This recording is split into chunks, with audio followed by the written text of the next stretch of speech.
So next topic project life cycle ಅಲ್ಲಿ ಬರುವಂತದ್ದು project life cycle curve. So what you mean by project life cycle curve? So sim simple ಆಗಿ ಹೇಳ್ಬೇಕಂದ್ರೆ you can see the curve here. ಇದರಲ್ಲಿ ಏನ್ indicate ಆಗ್ತದೆ ಅಂದ್ರೆ, ನಾವು last session ಅಲ್ಲಿ ನಾವು ಸ್ಟೇಜಸ್ ಬಗ್ಗೆ ಕಲ್ತಿದ್ವಿ. ಪ್ರಾಜೆಕ್ಟ್ ಇನಿಷಿಯೇಷನ್, ಪ್ರಾಜೆಕ್ಟ್ ಪ್ಲಾನಿಂಗ್, ಮತ್ತೆ ಮಾನಿಟರಿಂಗ್ ಅಂಡ್ ಕಂಟ್ರೋಲ್, ಎಕ್ಸಿಕ್ಯೂಷನ್ ಅಲ್ಲಿ, ಮತ್ತೆ ಕ್ಲೋಸರ್ ಅಲ್ಲಿ. ಸೊ ಡಿಫ್ರೆಂಟ್ ಸ್ಟೇಜಸ್ ಇದೆ ಪ್ರಾಜೆಕ್ಟ್ ಲೈಫ್ ಸೈಕಲ್ ಅಲ್ಲಿ. ಸ್ಟಾರ್ಟಿಂಗ್ ಇಂದ ಹಿಡಿದು ಎಂಡ್ ವರ್ಗೂ ರೀಚ್ ಆಗೋವರೆಗೂ there will be different number of stages will come into picture. So ಅದರಲ್ಲಿ ಎಷ್ಟು ಎಫರ್ಟ್ ಬರಬೇಕಾಗುತ್ತೆ ಅಥವಾ ಎಷ್ಟು ಆಕ್ಟಿವಿಟಿ ಇರಬೇಕಾಗುತ್ತೆ ಅನ್ನೋದು ಈ ಕರ್ವ್ನ ಉದ್ದೇಶ. ಸೊ ಎಷ್ಟು ಎಫರ್ಟ್ ಹಾಕ್ಬೇಕಾಗುತ್ತೆ ಆ ಆಕ್ಟಿವಿಟಿಗೆ ಅಥವಾ ಆ ಸೈಕಲ್ಗೆ, ನಾವು ಎಷ್ಟು ಆಕ್ಟಿವಿಟಿ ಹಾಕಬೇಕು ಅನ್ನೋದನ್ನ ಈ ಕರ್ವ್ ಮೂಲಕ ನಾವು ತಿಳ್ಕೋಬೋದಾಗುತ್ತೆ. ಸೊ ಇನಿಷಿಯೇಷನ್ ಅಲ್ಲಿ ನೀವು ನೋಡೋದ ಹಾಗೆ you can see on the y axis activity level ಇದೆ. ಎಕ್ಸ್ ಆಕ್ಸಿಸ್ ಅಲ್ಲಿ ನಾವು ಡಿಫ್ರೆಂಟ್ ಸ್ಟೇಜಸ್ ತೋರಿಸಿದೀವಿ. ಸೊ ಇಲ್ಲಿ ಫಸ್ಟ್ ಸ್ಟೇಜ್ ಬಂದ್ಬಿಟ್ಟು initiation stage. So in this stage the activity is very less, ಅಂದ್ರೆ effort is very less. In the sense, in the initiation stage ನಮ್ಮ activity ಅಥವಾ effort ಕಡಿಮೆ ಇರ್ತದೆ. That is what you can see here. So ಇಲ್ಲಿ initiation phase ಅಲ್ಲಿ ನಮ್ಮ work ಅಥವಾ level of activity ಕಡಿಮೆ ಇರ್ತದೆ. ಅದೇ ನಾವು ಪ್ಲಾನಿಂಗ್ ತಗೊಂಡ್ರೆ ಅದು ತುಂಬಾ ಟೈಮ್ ಬೇಕಾಗುತ್ತೆ. Time is required and also effort is also required. ಈ ಪ್ಲಾನ್ ಮಾಡಬೇಕು ಅಂದ್ರೆ ಸುಮ್ಮನೆ ಅಲ್ಲ. ಯಾವುದೇ ಪ್ರಾಜೆಕ್ಟ್ ಅನ್ನ ನಾನು ಹ್ಯಾಂಡಲ್ ಮಾಡ್ತಿದ್ದೀನಿ ಅಂದ್ರೆ ಆ ಪ್ರಾಜೆಕ್ಟ್ ಬಗ್ಗೆ ಎಂಟೈರ್ ಇನ್ಫಾರ್ಮೇಶನ್ ಗೊತ್ತಿರಬೇಕು. ನೀವು ಇದರಲ್ಲಿ ಶೆಡ್ಯೂಲ್ ಮಾಡ್ತೀರಾ, ಬಡ್ಜೆಟ್ ಫಿಕ್ಸ್ ಮಾಡ್ತೀರಾ, ರಿಸೋರ್ಸಸ್ ನ ಐಡೆಂಟಿಫೈ ಮಾಡ್ತೀರಾ, ಏನ್ ಬೇಕು ಪ್ರಾಜೆಕ್ಟಿಗೆ ಅದೆಲ್ಲ ಫೈಂಡ್ ಔಟ್ ಮಾಡ್ಲಿಕ್ಕೆ you need to prepare well. Project ಬಗ್ಗೆ ನಿಮಗೆ ತಿಳ್ಕೊಂಡು ಇದನ್ನ ಶೆಡ್ಯೂಲ್ ನ ಫಿಕ್ಸ್ ಮಾಡುವಂಥದ್ದು. Lot of things will be planned here. ಅದಕ್ಕೆ ಇದಕ್ಕೆ ಟೈಮ್ ಜಾಸ್ತಿ ಬೇಕು, ಆಸ್ ವೆಲ್ ಆಸ್ ಎಫರ್ಟ್ ಕೂಡ ಜಾಸ್ತಿ ಬೇಕು. ನೆಕ್ಸ್ಟ್ ಥಿಂಗ್ ಏನಂದ್ರೆ, ಇದನ್ನೆಲ್ಲ ಕೂಡ ನಾವು ಎಕ್ಸಿಕ್ಯೂಟ್ ಮಾಡ್ತೀವಿ ಅಂದ್ರೆ ನೆಕ್ಸ್ಟ್ ಸ್ಟೇಜ್ ಅಲ್ಲಿ. ಸೊ ಎಕ್ಸಿಕ್ಯೂಷನ್ ಸ್ಟೇಜ್ ಅಲ್ಲಿ ಏನಾಗತ್ತೆ, ಇಲ್ಲಿ ಆಸ್ ಪರ್ ಗ್ರಾಫ್ ನೋಡೋದಾದ್ರೆ ಇಲ್ಲಿ ನೋಡಿ, ಇದಕ್ಕೂ ಕೂಡ ಸಿಕ್ಕಾಬಟ್ಟೆ ಆಕ್ಟಿವಿಟೀಸ್ ಮಾಡ್ಬೇಕಾಗುತ್ತೆ. ಇದನ್ನ ಯಾವ್ದಾವ್ದನ್ನ ನೀವು ಪ್ಲಾನ್ ಮಾಡಿರ್ತೀರಾ ಅದು ಆಕ್ಷನ್ ರೂಪದಲ್ಲಿ ಅಥವಾ ಆಕ್ಟಿವಿಟಿ ರೂಪದಲ್ಲಿ ಹೊರಗಡೆ ಬರ್ತದೆ. Actual work will be done in execution phase. Monitoring and control ಅದರಲ್ಲೇ ಆಗುತ್ತೆ. ಸೊ ಹಾಗಾಗಿ ಇದು ನಮ್ಮ ಕ್ಲೋಜರ್ ತನಕನೂ ಬರುತ್ತೆ ಈ curve. You can see in this curve closure ತನಕ ಇದೆ. ಸೊ ಹಾಗಾಗಿ execution phase until and unless ನಿಮ್ ಪ್ರಾಜೆಕ್ಟ್ ಕಂಪ್ಲೀಟ್ ಆಗಲ್ಲ ಅಲ್ಲಿ ತನಕ ಎಕ್ಸಿಕ್ಯೂಷನ್ ಕಂಟಿನ್ಯೂ ಆಗಿರ್ತದೆ. ಯಾವಾಗ ಎಕ್ಸಿಕ್ಯೂಷನ್ ಕಂಪ್ಲೀಟ್ ಆಗುತ್ತೆ ನಿಮ್ಮ ಪ್ರಾಜೆಕ್ಟ್ ಕೂಡ ಕಂಪ್ಲೀಟ್ ಆಗುತ್ತೆ. That is what is execution ಮತ್ತೆ ಮಾನಿಟರಿಂಗ್ ಅಂಡ್ ಕಂಟ್ರೋಲ್. ಇದರಲ್ಲಿ ಎಫರ್ಟ್ ಜಾಸ್ತಿ ಬೇಕು, ಟೈಮ್ ಕೂಡ ಜಾಸ್ತಿ ಬೇಕು. ಫೈನಲಿ ಲಾಸ್ಟ್ ಫೇಸ್ ಬಂದ್ಬಿಟ್ಟು ನಿಮಗೆ closure phase. So closure phase ಅಲ್ಲಿ ನೋಡ್ಬೋದು, ಕ್ಲೋಜರ್ ಫೇಸ್ ಅಲ್ಲಿ ಕರ್ವ್ ಸಿಕ್ಕಾಪಟ್ಟೆ ಸಣ್ಣದಿದೆ. ಅಂದ್ರೆ it means that the effort and the activity levels are less. Activity you will be doing very much less and also the effort also will be less. Effort ಕೂಡ ಕಡಿಮೆ ಇರ್ತದೆ. So ಅದನ್ನೇ ಈ graph ಅಲ್ಲೂ ಕೂಡ ಅದೇ ಹೇಳಿರುವಂತದ್ದು. ಇಲ್ಲಿ ನಮ್ಮ ಎಫರ್ಟ್ ಕಮ್ಮಿ ಇರ್ತದೆ, ಕ್ಲೋಸಿಂಗ್ ಫೇಸ್ ಅಲ್ಲೂ ಎಫರ್ಟ್ ಕಮ್ಮಿ ಇರುತ್ತೆ. ಎಲ್ಲಿ ಜಾಸ್ತಿ ಇರುತ್ತೆ ಅಂದ್ರೆ ನಮ್ದು ಪ್ಲಾನಿಂಗು ಮತ್ತೆ ಎಕ್ಸಿಕ್ಯೂಷನ್ ಫೇಸ್ ಅಲ್ಲಿ ಮಾತ್ರ ಕರ್ವ್ ಎಫರ್ಟ್ ಜಾಸ್ತಿ ಇರ್ತದೆ. You can see. ಸೊ ಇದರಲ್ಲಿ ಪ್ಲಾನಿಂಗ್ ಬರ್ತದೆ, ಇದರಲ್ಲಿ ಎಕ್ಸಿಕ್ಯೂಷನ್ ಬರುತ್ತೆ. ಪ್ಲಾನಿಂಗ್ ಮತ್ತೆ ಎಕ್ಸಿಕ್ಯೂಷನ್ಗೆ you need more effort. But ಅದೇ ಇನಿಷಿಯೇಷನ್ ಮತ್ತೆ ಕ್ಲೋಸರ್ಗೆ ಜಾಸ್ತಿ ನಿಮ್ಮ ಎಫರ್ಟ್ ಬೇಕಂತಿಲ್ಲ. Okay, so that is what life cycle curve will tell you. It will indicate the growth, maturity and decline of project.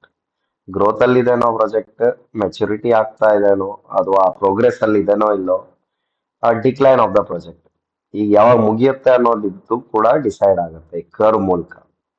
So project life cycle is curve is very important in analyzing the progress of the project. ನಾವು progress ಅನ್ನ ಹೇಳಬೇಕು ಅಂದ್ರೆ ನಿಮಗೆ project life cycle curve important ಆಗುತ್ತೆ.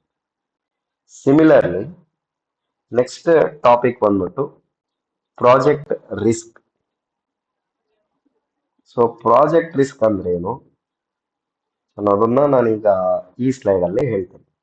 So project risk ಅಂದ್ರೆ ಏನು? First, risk is nothing but it is defined as a possibility of an outcome being different from the expected outcome.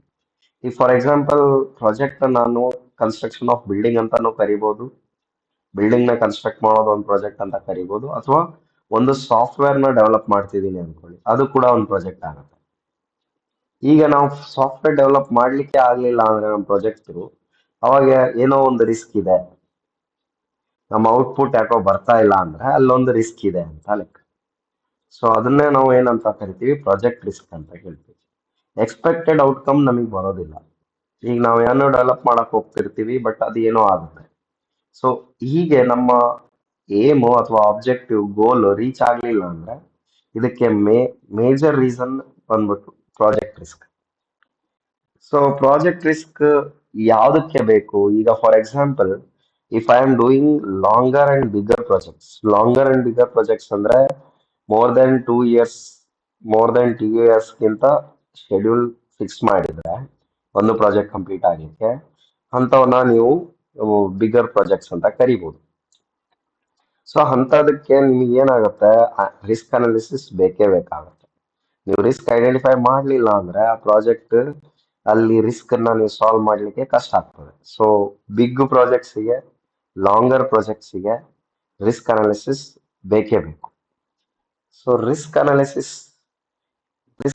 ಹೇಗೆ ಮಾಡೋದು? ಫಸ್ಟ್ ನೀವು ರಿಸ್ಕ್ ನ ಐಡೆಂಟಿಫೈ ಮಾಡಬೇಕು, ಅದನ್ನ assess ಮಾಡಬೇಕು, ಮತ್ತೆ ಅದನ್ನ ಎಲಿಮಿನೇಟ್ ಮಾಡ್ಲಿಕ್ಕೆ ಪ್ಲಾನ್ ಮಾಡಬೇಕು, ಆ ರಿಸ್ಕ್ ಅನ್ನ ಕಂಟ್ರೋಲ್ ಅಲ್ಲಿ ಇಡಬೇಕು. ಸೊ ನೀವು ರಿಸ್ಕ್ ನ 100% ರಿಮೂವ್ ಮಾಡ್ಲಿಕ್ಕೆ ತುಂಬಾ ಕಷ್ಟ ಪ್ರಾಜೆಕ್ಟ್ ಅಲ್ಲಿ. So you can able to control your risk. ನೀವು ಕಂಟ್ರೋಲ್ ಮಾಡ್ಬೋದು ಯಾವಾಗ ಅಂದ್ರೆ ಯಾವ್ದು ರಿಸ್ಕ್ ಅಂತ ಗೊತ್ತಾಗ್ಬೇಕು, which type of risk it is. After identifying the risk you need to assess the risk. ಆಮೇಲೆ ಆ ರಿಸ್ಕಿಗೆ ಏನ್ ಪ್ಲಾನ್ ಮಾಡ್ತೀರಾ, ನಿಮ್ಮ ಕೌಂಟರ್ ಆಕ್ಷನ್ ಏನು, ಸೊ ಅದನ್ನ ಮಾಡಬೇಕು. And then you can able to control the risk. So ಇದಿಷ್ಟು ರಿಸ್ಕ್ ಅಸೆಸ್ಮೆಂಟ್ ಅಲ್ಲಿ ಬರ್ತದೆ. So identify, assess and plan. So ಯಾವ್ಯಾವ ರೀತಿ ರಿಸ್ಕ್ ಬರುತ್ತೆ ಪ್ರಾಜೆಕ್ಟ್ ಅಲ್ಲಿ? ಸೊ ಒಂದು technical risk, operational risk, financial risk, market risk, environmental risk, implementation risk, political risk. ಇನ್ನೂ ನಿಮಗೆ ಹಲವಾರು ರಿಸ್ಕ್ ಬರ್ತದೆ ಇದರಲ್ಲಿ, but I have focused only on major ones. So ಇದ್ರದ್ದು ದಿಸ್ ಟೆಕ್ನಿಕಲ್ ರಿಸ್ಕ್ ಅಂದ್ರೆ ಏನು?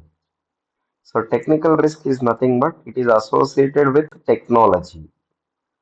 So are methods used in a project. For example, ನಾನೀಗ ಒಂದು ಎಕ್ಸಾಂಪಲ್ ಕೊಡ್ತೇನೆ ಟೆಕ್ನಿಕಲ್ ರಿಸ್ಕ್ ಹೇಗೆ ಬರುತ್ತೆ ಪ್ರಾಜೆಕ್ಟ್ ಅಲ್ಲಿ. ಈಗ ಫಾರ್ ಎಕ್ಸಾಂಪಲ್, ನೀವು ಬಿಲ್ಡಿಂಗ್ ಕನ್ಸ್ಟ್ರಕ್ಷನ್ ಮಾಡ್ತೀರಾ, ಮಟೀರಿಯಲ್ ನ ತರಿಸಿರ್ತೀರಾ, ಅದನ್ನ ಟೆಸ್ಟ್ ಮಾಡ್ದೇನೆ ಬಿಲ್ಡಿಂಗಿಗೆ ಯೂಸ್ ಮಾಡುವಂಥದ್ದು. So there might be a technical risk if the chosen building materials have not been thoroughly tested. ಅದನ್ನ ಕರೆಕ್ಟ್ ಆಗಿ ಟೆಸ್ಟ್ ಮಾಡ್ದೇನೆ ನೀವು ಬಿಲ್ಡಿಂಗ್ ಮಟೀರಿಯಲ್ ನ ಯೂಸ್ ಮಾಡುವಂಥದ್ದು. ಇದರಿಂದ ಏನಾಗುತ್ತೆ? ನಿಮ್ಮ ಸ್ಟ್ರಕ್ಚರ್ ಡ್ಯಾಮೇಜ್ ಆಗೋ ಚಾನ್ಸಸ್ ಇರುತ್ತೆ. ಸೊ ಇದು one of the technical risk in the project. ಇದು ನಾನೊಂದು ಕನ್ಸ್ಟ್ರಕ್ಷನ್ ಪ್ರಾಜೆಕ್ಟ್ ಎಕ್ಸಾಂಪಲ್ ಕೊಟ್ಟಿರುವಂತದ್ದು. ಯಾವುದೇ ರೀತಿ ಪ್ರಾಜೆಕ್ಟ್ ಅಲ್ಲೂ ಟೆಕ್ನಿಕಲ್ ರಿಸ್ಕ್ ಇರುತ್ತೆ ಅಂತ ಹೇಳಲಿಕ್ಕೆ ಬರೋದಿಲ್ಲ. ನಾವು ಟೆಸ್ಟ್ ಮಾಡಬೇಕು. ಟೆಸ್ಟ್ ಮಾಡಿದಾಗ ಅಷ್ಟೇ ಗೊತ್ತಾಗುತ್ತೆ. ಅದರ ಮೆಟೀರಿಯಲ್ ಅಲ್ಲಿ ಡಿಫೆಕ್ಟ್ ಇದ್ರೆ ಡಿಫೆಕ್ಟ್ ಅನ್ನ ಐಡೆಂಟಿಫೈ ಮಾಡಬೇಕು, ಅಥವಾ ಬೇರೆ ಮೆಟೀರಿಯಲ್ ನ ಪರ್ಚೇಸ್ ಮಾಡಬೇಕಾಗುತ್ತೆ. So this what we call it as a technical risk. ಅದೇ ರೀತಿ ಆಪರೇಷನಲ್ ರಿಸ್ಕ್ ಅಂತ ಇರ್ತದೆ. What you mean by operational risk? Operation ಅಂದ್ರೆ ಏನು? Operation is nothing but process, day to day process of the project ಅನ್ನ ನಾವು operation ಅಂತ ಕರಿತೀವಿ. ಯಾವ ರೀತಿ ರಿಸ್ಕ್ ಬರುತ್ತೆ ಇದರಲ್ಲಿ ಅಂದ್ರೆ, ಈಗ ಫಾರ್ ಎಕ್ಸಾಂಪಲ್ ನಾವು ಯಾವುದೋ ಮಟೀರಿಯಲ್ ಇಲ್ಲಿಂದನೋ ಆರ್ಡರ್ ಮಾಡ್ತೀವಿ. ಫಾರ್ ಎಕ್ಸಾಂಪಲ್ ಆ ಮಟೀರಿಯಲ್ ಇಲ್ಲೆಲ್ಲೂ ಸಿಗೋದೇ ಇಲ್ಲ. ಬೇರೆ ಕಂಟ್ರಿಯಿಂದ ಬರಬೇಕು ಅಥವಾ ಬೇರೆ ಕಂಟ್ರಿಯಿಂದ ಇಂಪೋರ್ಟ್ ಮಾಡ್ಕೋಬೇಕು ಅನ್ಕೊಂಡು.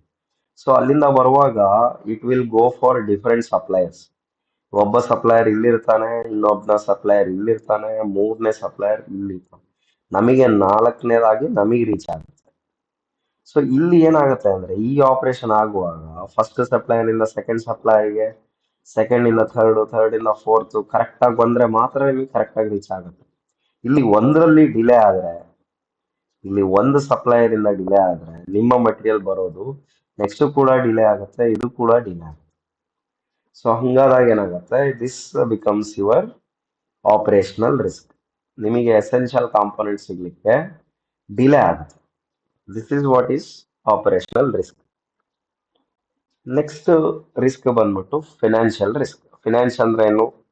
ಇಟ್ಸ್ ಅ ಅಮೌಂಟ್, ಆ budget. So risk associated with budgeting, funding and financial management of the project. ಅಂದ್ರೆ ಸಿಂಪಲ್ ಎಕ್ಸಾಂಪಲ್ ಕೊಡ್ತೀನಿ.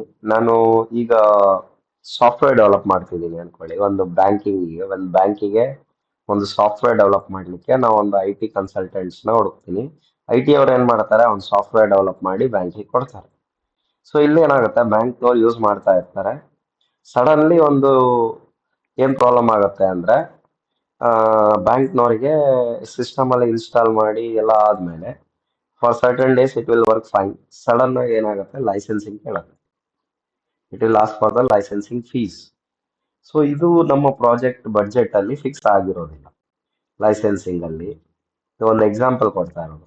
ಸೊ ಲೈಸೆನ್ಸಿಂಗ್ ನಾವು ಬಡ್ಜೆಟ್ ಅಲ್ಲಿ ಹಾಕಿರೋದು. ನಾವು ಬರೇ ಸಾಫ್ಟ್ವೇರ್ ಬೇಕು ಅಂತ ಅಷ್ಟೇ ಹಾಕಿರ್ತೀವಿ. ಆ ಸಾಫ್ಟ್ವೇರ್ ಪೀರಿಯಡ್ ಓವರ್ ಆದ್ಮೇಲೆ ಲೈಸೆನ್ಸಿಂಗ್ ಫೀಸ್ ಹಾಕಿರೋದಿಲ್ಲ. ಅಲ್ಲೇನಾಗುತ್ತೆ, ನೀವು ಅದೊಂದು ಫೀಸ್ನ ಎಕ್ಸ್ಟ್ರಾ ಪೇ ಮಾಡಬೇಕಾಗುತ್ತೆ. ಇಲ್ಲಿ ಏನಾಗುತ್ತೆ, ನಮಗೆ ಫಿನಾನ್ಷಿಯಲ್ ರಿಸ್ಕ್ ಬರ್ತದೆ. So that is the third risk. Fourth risk ಅಲ್ಲಿ ಏನ್ ಬರುತ್ತೆ, market risk. Say for example, ಇವತ್ತಿದ್ದ ಪ್ರಾಡಕ್ಟ್ ನಾಳೆಗೆ ಅಥವಾ ಒಂದು ವರ್ಷಕ್ಕೆ ಅದರದ್ದು ಫ್ಲಕ್ಚುಯೇಷನ್ ಇರುತ್ತೆ. ಸೊ ಇನ್ಫ್ಲೇಷನ್ ಅಂತ ಕರಿತೀವಿ ಅದನ್ನು, ಇನ್ಫ್ಲೇಷನ್. ಸೊ ಒಂದು ದಿನದ ರೇಟು ನೆಕ್ಸ್ಟ್ ವರ್ಷಕ್ಕೆ ಅಥವಾ ನೆಕ್ಸ್ಟ್ 2 ವರ್ಷಕ್ಕೆ ಚೇಂಜಸ್ ಆಗ್ತಾನೆ ಇರುತ್ತೆ. ಸೊ ಮಾರ್ಕೆಟ್ ಕಂಡೀಷನ್ ಚೇಂಜ್ ಆದಂಗೆಲ್ಲ ನಿಮ್ಮ ಪ್ರಾಡಕ್ಟ್ದು ಮತ್ತು ಇದರದ್ದು ಪ್ರಿಫರೆನ್ಸಸ್ ಎಲ್ಲ ಚೇಂಜ್ ಆಗ್ತದೆ.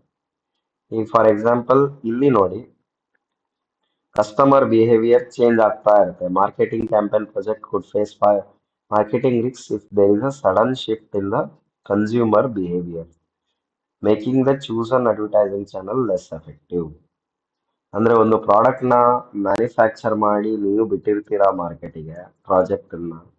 ಆ ಪ್ರಾಡಕ್ಟ್ ಮಾರ್ಕೆಟಿಗೆ ಬರೋದ್ರೊಳಗೆ ಇನ್ನೊಂದು ರೀತಿ ರೇಟ್ ಇನ್ಕ್ರೀಸ್ ಆಗುತ್ತೆ. ಡಿಮಾಂಡ್ ಏನಾಗುತ್ತೆ, ಆ ಮಾರ್ಕೆಟ್ ಕಂಡೀಷನ್ಗೆ ನಿಮ್ಮ ಪ್ರೈಸ್ ಜಾಸ್ತಿ ಆಗ್ಬಿಡುತ್ತೆ. ಸೊ ಹಂಗಾಗಿ it is very difficult to predict the market condition ಮತ್ತು ಈಗಿರೋ ಕಾಂಪಿಟೇಷನ್ ಮತ್ತೆ ಕಸ್ಟಮರ್ ಪ್ರಿಫರೆನ್ಸ್. ಹಂಗಾದಾಗ ಇದು ನಿಮ್ಮ ಪ್ರಾಡಕ್ಟಿಗೆ ಎಫೆಕ್ಟ್ ಆಗುತ್ತೆ. So that is called as market risk. Fifth one ಏನಂದ್ರೆ ಇಂಪ್ಲಿಮೆಂಟೇಷನ್ ರಿಸ್ಕ್. ಇಂಪ್ಲಿಮೆಂಟೇಷನ್ ರಿಸ್ಕ್ ಮೂರರ ಮೇಲೆ ಡಿಪೆಂಡ್ ಆಗುತ್ತೆ. ಒಂದು ಟೈಮ್, ಕಾಸ್ಟ್ ಮತ್ತೆ ಕ್ವಾಲಿಟಿ. ಟೈಮ್ ಹೇಗೆ ಅಂದ್ರೆ, ಈಗ ನಮ್ಮ ಫಿಕ್ಸ್ಡ್ ಪ್ಲಾನ್ ಏನಿರುತ್ತೆ, ಬಡ್ಜೆಟ್ ಪ್ಲಾನ್ ಮಾಡುವಾಗ ಪ್ರಾಜೆಕ್ಟ್ ಅಲ್ಲಿ 1 ಇಯರ್ ಅಂತ ಪ್ಲಾನ್ ಮಾಡಿರ್ತೀವಿ. ಅದೇನಾಗುತ್ತೆ, 2 ಮಂತ್ಸ್ ಎಕ್ಸ್ಟೆಂಡ್ ಆಗುತ್ತೆ. ನೆಕ್ಸ್ಟ್ ಕಾಸ್ಟ್, ಈಗ ಫಾರ್ ಎಕ್ಸಾಂಪಲ್ 50 lakhs ಅಂತ ಇಟ್ಟಿರ್ತೀವಿ.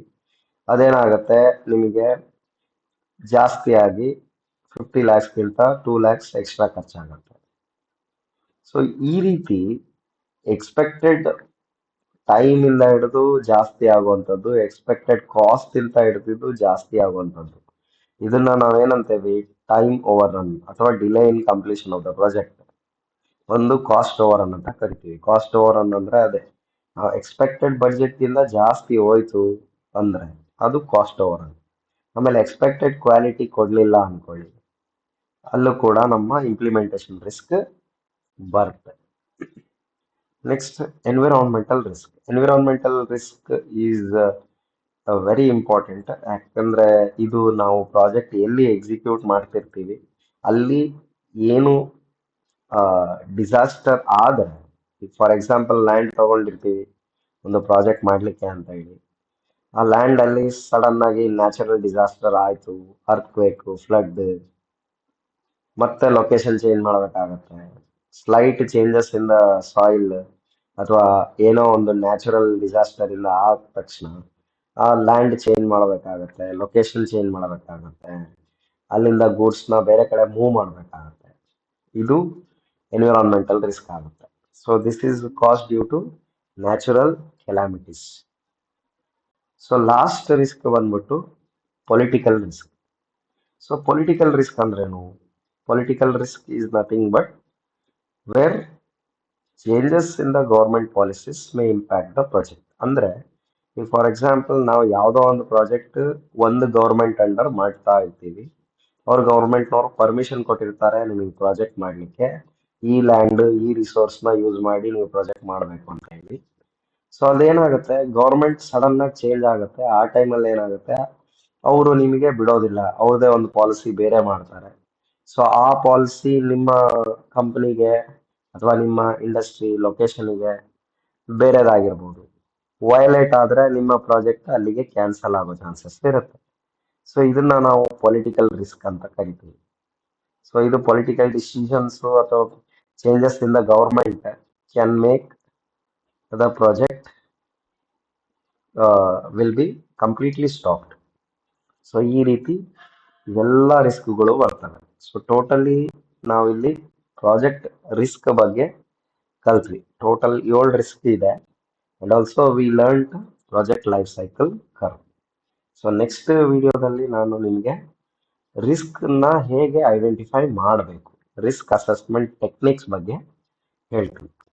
Thank you.